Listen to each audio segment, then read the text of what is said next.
السلام علیکم دوستو، کیسے ہیں آپ لوگ؟ کل ہم نے منہاج العربیہ حصہ اول کا پہلا سبق پڑھایا تھا اور آج ہم سبق نمبر 2 پڑھائیں گے۔ تو چلیے سبق نمبر 2 شروع کرتے ہیں۔ بسم اللہ الرحمن الرحیم۔ دراصل دوسرا سبق من ہاذا۔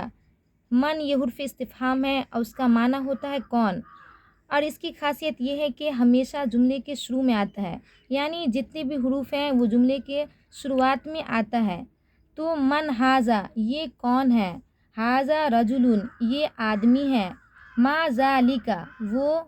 کیا ہے، ما منے کیا، یہ بھی حرف استفہام ہے، ذالک کردن وہ بندر ہے، من ہاذا یہ کون ہے، ہاذا ولد یہ لڑکا ہے، ما ذالک وہ کیا ہے، ذالک حمار وہ گدھا ہے۔ ترجمہ کرو، یہ کون ہے، من ہاذا یہ کون ہے،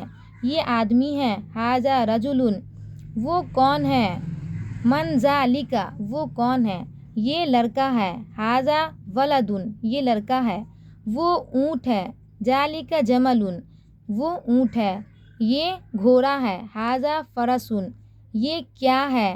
ما ہاذا یہ کیا ہے، ما منے کیا، ہاذا منے یہ کیا ہے، یہ بندر ہے، ہاذا کردن وہ کیا ہے، ما ذالک وہ کیا ہے،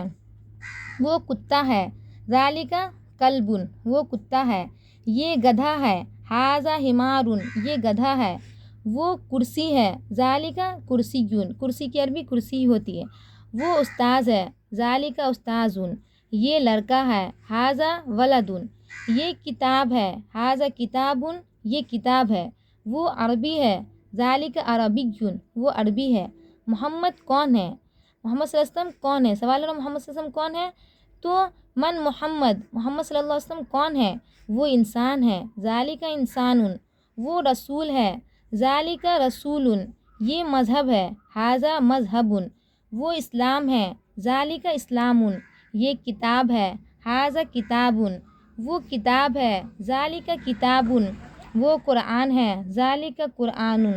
آج کے لیے بس اتنا ہی، پھر ملیں گے اگلے سبق میں، تب تک اپنا خیال رکھیے گا، اور اگر میری ویڈیو پسند آئے تو لائک کیجیے گا، سبسکرائب کیجیے گا اور زیادہ سے زیادہ شیئر کیجیے گا تاکہ دوسرے کو بھی اس سے فائدہ ہو سکے۔ تب تک کے لیے اللہ حافظ۔